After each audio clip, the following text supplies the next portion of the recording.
Good afternoon. I'm your host, Sheri Richerson, and this episode is called Using Your Herbal Harvest. And we're going to learn about all the different things you can do with herbs, from making your own spice blends to creating natural crafts, using them around your home for cleaning and pest control, and a lot more. I love hearing from the readers. And the first thing we're going to talk about is making your own spice blends. If you've been to the grocery store lately, you know that spices are quite expensive. Fact is, most things with herbs are quite expensive. You can use herbs in baking. You can make herbal candies. You can make seasonings. You can make herbal teas, vinegars, and wines, and even some medicinal remedies. But making your own herbal seasonings, they taste a lot better than they do when they come from the grocery store. They're fresher, of course, and you know how the herbs were grown. Herbs are easy to grow. There's no reason to put chemicals on them, but a lot of people do. There's also a question of some herbs being radiated before they're brought into the country. And so this is another issue. Often the herbs that you see on your store shelves are at least a year old, if not older. And so that kind of takes away from their taste, too. That's why they don't look quite as green and fresh when you use them. After you've made your first herbal spice blends, you're going to understand this. So first of all, a real easy, everyday spice blend that you can make is your own seasoning salt. And if you're on a salt-free diet, you don't need to add the salt. You can just add the other ingredients. And the seasoning salt is made up of a quarter cup of sea salt. And you do want to make sure you get sea salt, not your standard salt from the store. Half of a teaspoon of fresh thyme leaves, and you want these to be dried. You want all of your herbs in this to be dried. A half a teaspoon of marjoram, 3/4 of a teaspoon of garlic powder, and all you have to do here is take some of the dried garlic cloves that you have and grind them up in a coffee grinder, and there you go. You have your own garlic powder. 2 teaspoons of paprika, and as you know, paprika is a pepper, and you can grow it in your garden, and a half a teaspoon of celery leaves or seeds. And again, you want these ingredients dried, and all you do is mix them up together, put them in your coffee grinder or your blender after you have them all powdered, and give them a whirl so that they're really mixed and really incorporated. Put them in a clean, dry jar, put a label on it, put it in a cool, dark, and dry place such as a cabinet, and use a little bit on your food as you need it. This particular seasoning salt is good with any type of food. Another favorite that we have is an Italian herb blend. Now, again, if you want to use salt, you can use 1/3 of a cup of sea salt. We don't use salt in our Italian herb blend. Instead, we use 2 teaspoons of basil leaves. We use 2 teaspoons of oregano, 2 teaspoons of sage, a half a teaspoon of chili powder, and a teaspoon of garlic powder. And again, we grow all of these herbs in our own garden. I make my own homemade chili powder. And I will have that recipe up on experimentalhomesteader.com if you would like to find it, or you can email me.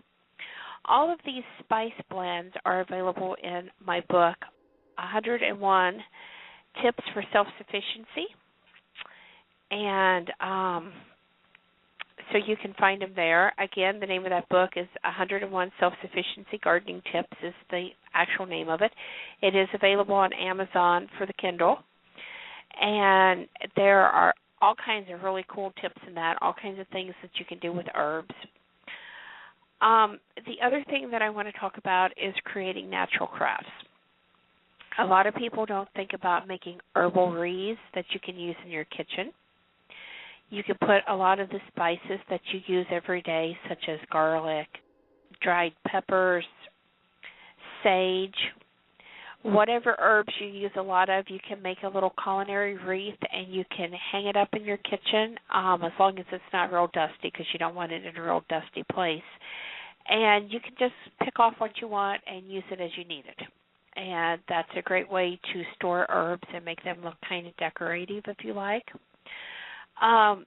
You can make herbal Christmas decorations, herbal wedding decorations, swags to go over your door, wreaths for the front of your doors. And the best part of this is when you make these herbal decorations for inside of your home, they actually scent your home. There are all kinds of recipes out there for making herbal potpourris, or even sachets that you can put in your clothes or in with your linens to help scent those. And these are not hard things to do. You don't really have to be a crafty person, because if you're making a potpourri, it doesn't have to look pretty. If you have some dried flowers, that's great, but if you don't, you can always put it in a dish. You can put it in a little fabric bag. The key here is to make sure you choose herbs that smell good together and that have a strong scent. If you don't think the scent is strong enough, you can add a couple drops of essential oils. And I do recommend essential oils over fragrance oils, because fragrance oils are synthetics. Essential oils actually come from plants. And it is the oils that the plant's leaves create that are distilled and removed from the plant and concentrated to make those. And yes, you can distill your own essential oils at home. The difference is, unless you have a lot of expensive equipment, you're going to have a little bit of problem separating the oil from the hydrosol. But you can do that by freezing everything that comes out of your still, and the oil will pour off. Now, you still won't get 100% oil. You're still going to have a little bit of that hydrosol in there, because sometimes the oil gets around the water in such a way that it doesn't necessarily let it all freeze. But you can do this and separate it, and hydrosols are wonderful for putting in your bath. You can cook with them. You can use them to fragrance your home. You can use them in soap making if you make soap. I mean, there's just a ton of things you can do with them, and they smell fantastic. And learning how to use a still is not something to be afraid of. When you're distilling herbs, it's not going to blow up on you or anything like that. You're not putting the pressure in. You're just basically boiling the water and forcing the steam through copper piping to bring it out the other end and have it drip into a container that's going to catch those essential oils. It's also good to use a lot of herbs around your home for cleaning. Mint is wonderful to put in your dishwater or your floor wash water, just because of how wonderful the scent is. A lot of herbs are antibacterial, such as lemons, which really isn't an herb, I know, but it's the citrus family is really has good antibacterial properties, and you can simply slice a lemon in half and use the lemon to scrub your countertops or whatever else you want to. Of course, you're going to want to wipe it down afterwards to make sure it's not sticky or anything like that. But the scent's going to be there. The properties are going to be there. You can distill the rinds of citrus if you want to take the time to remove the rinds and put them in a still and do that. Just be aware it's going to take quite a few. Another thing that I like to do for my wash water is take a combination of citrus fruits, lemons, oranges, and limes, slice them up, put them in a jar of vinegar, seal it, set it on my windowsill, and allow the sun to extract all of those oils, which the vinegar absorbs.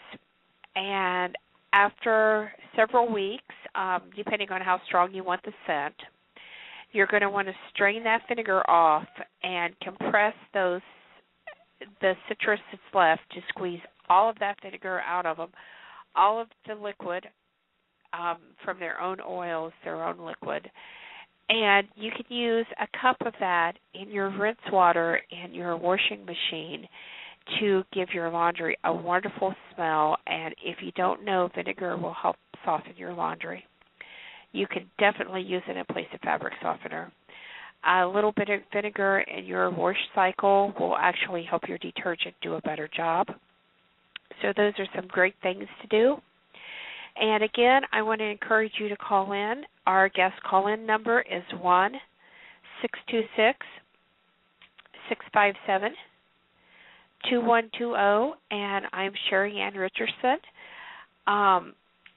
The show is called Experimental Homesteader, and the website is experimentalhomesteader.com, and that is experimentalhomesteader.com. And, of course, there are herbs that help repel pests from your home. Tansy is great for drying and putting around areas where ants come in because ants don't like tansy. So that's a really good one. If you grow pineys or peonies, you can plant a perimeter of tansy around them, and you're still going to get the ants, which those plants need for their flowers to be able to open, but you're not going to have as much of a problem as you might otherwise normally have.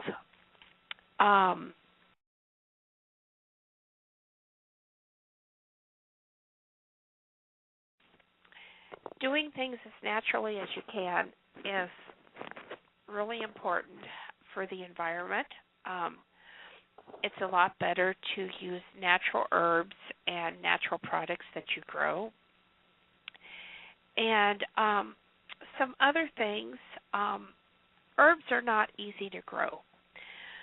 Herbs are easy to grow. If you've never grown herbs, the first thing you want to do is think about what is your purpose in growing herbs. Are you just wanting some culinary herbs to use in cooking?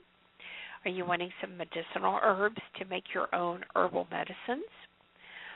Maybe you just want some herbs to add fragrance to your baths or for therapeutic or aromatherapy use. Maybe you want to make your own cosmetics or body care. Maybe you just want to do crafts.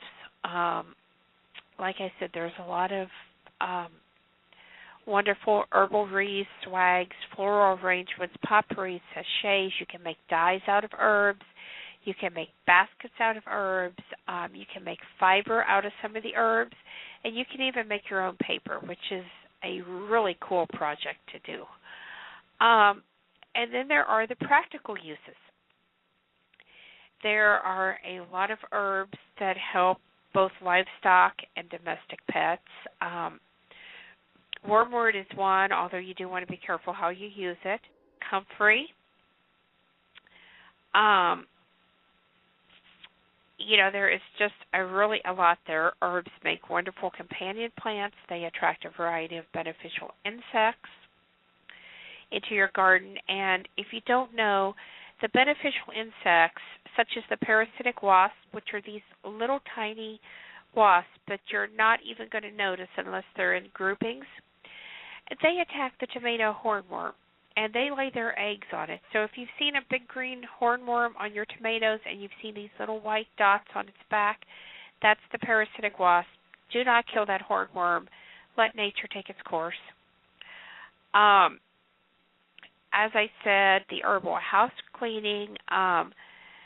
Some herbs are great as ground covers and can even help prevent erosion in some place if you're having a problem with that. So we will go back up here and we will talk a little bit about growing herbs over the winter because, of course, we're going into the winter.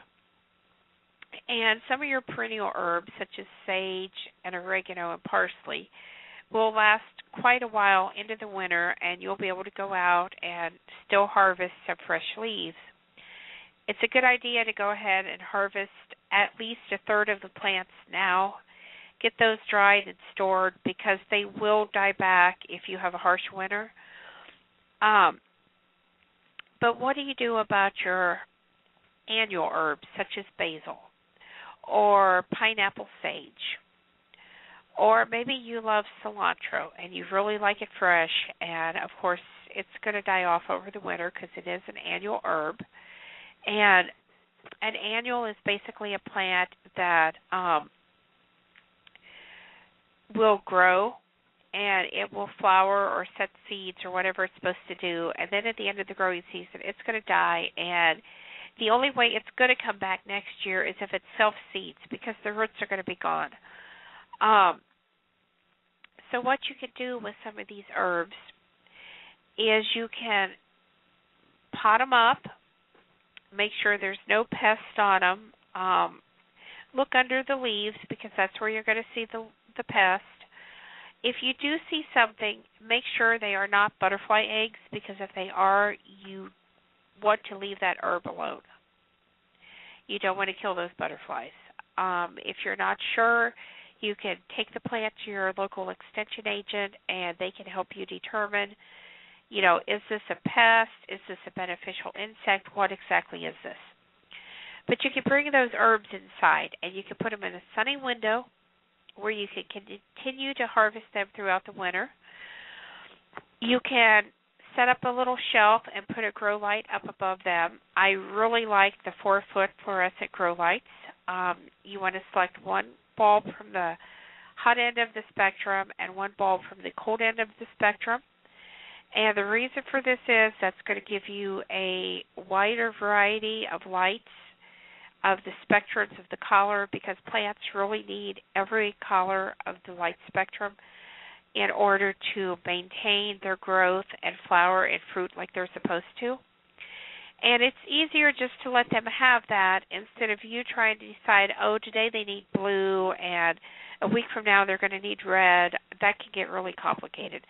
So just do yourself a favor, and the way you're going to know this, look on the package of lights. If you see reds and yellows and oranges, those bulbs are from the hot end.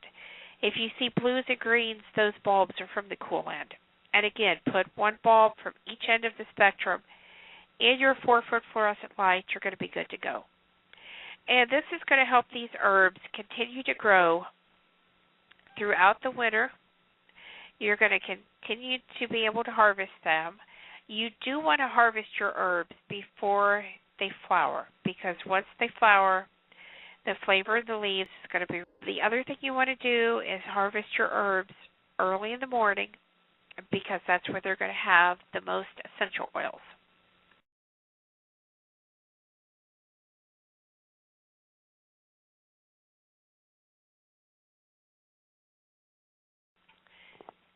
And I do want to remind you that you can call in. That number is 1-626-657-2120, and I will be happy to take your phone calls, answer your questions. Another thing that's really fun to do with your herbs when you harvest them is to make an herbal tea. Now, you can go to the store and buy these, of course. I believe they're $3 or $4 for a small box. Or you can make your own using your own favorite herbs. Anything from the rinds of passion fruits, if you grow your own passion fruits, to sage leaves, lemon balm leaves are just wonderful. It just all depends on what you prefer. Peppermint tea is usually soothing and relaxing and really good for the stomach. Chamomile is comforting and soothing and great to relax with, but if you have hay fever, you don't want chamomile in your tea. Rose hips are high in vitamin C. Blackberry and raspberry leaves will give you a blackberry or raspberry tea.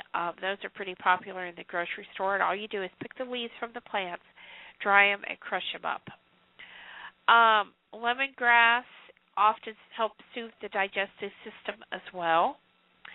And chicory root, that's that blue flower that grows wild everywhere.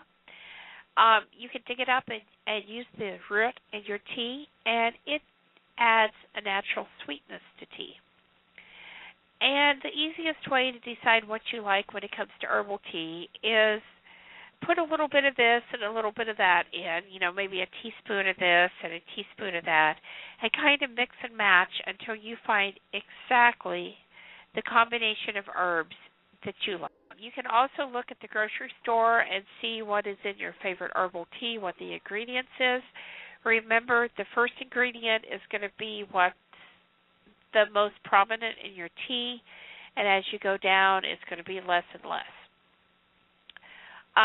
Be sure to crush your herbs before you try to make tea with them. This is going to release the most oils, and that brings me to another point.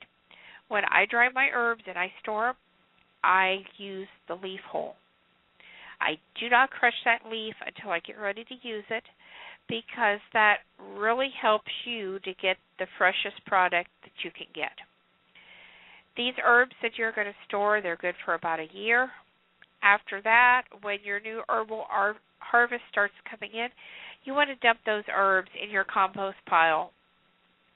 Get rid of them and start fresh, because they do lose their flavor after a while. And again, this is why the seasonings you buy in the store are not always that strong, because they've been on those store shelves. They have been just sitting around waiting for someone to buy them. You are going to be absolutely amazed at the absolute difference between having your own versus store-bought. Now, another thing that you can do if you like rosemary and you cook out on a grill a lot, or you cook over a wood stove, put rosemary in the ashes, in the heat, in the flame, and let it come up and smoke your food. That's another great way to use up your herbal harvest. And you can do this with some of the herbs that you're going to get rid of and send to the compost pile. If you want to grab a handful and throw those on charcoal or burning wood, you can do that. Not only is it going to infuse that flavor into your food, but it's going to scent the air with that. Another great use for herbs is to make some wands by tying long sticks of herbs together, like the stems, leaves, and all. Wrap that up in some kind of twine and use those at your fireplace or wood burner during the winter. As you start learning about this, there is just so much that you can do with herbs. And the other thing I want to talk about is making tinctures and salves. Fall is a great time to do this. Salves are not hard to make. Pick the herbs that you want to use, depending on what you want to do. For example, I just made a cayenne pepper salve. There is nothing in this except a little bit of beeswax, a little bit of olive oil, a little bit of organic cocoa butter, and some crushed cayenne peppers. And what do I do with that? I use that on sore muscles. That is how easy making a salve is. You just need your beeswax, your cocoa butter, or your oil, such as olive oil, or you can use a combination. The herbs that you want to use, be sure to crush them when you put them in that oil so that they can infuse. Strain it off so you can get the little pieces out. Pour it in a jar, let it cool, seal it up, and use it as you want it. A lot of people make a Calendula Sab out of calendula petals. That's fine too. And tinctures. Some people use these medicinally, and some people use them to flavor food. All that this is, you pack a glass jar full of the herbs of your choice. You can pour vodka. You can pour vinegar. Vodka is best because if you use the vinegar, you're going to get an herbal vinegar.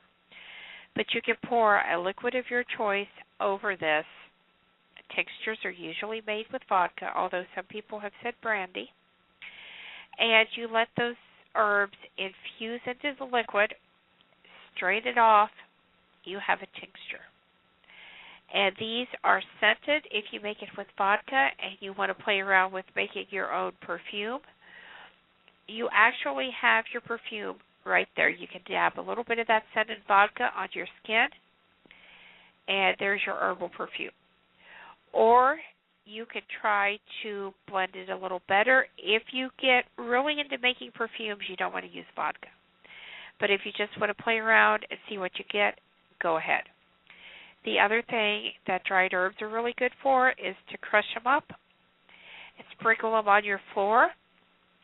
Let it set for about 10 minutes and vacuum them up. You can mix them in with baking soda, or you can use them straight. And so you have some ideas now of how to use some herbs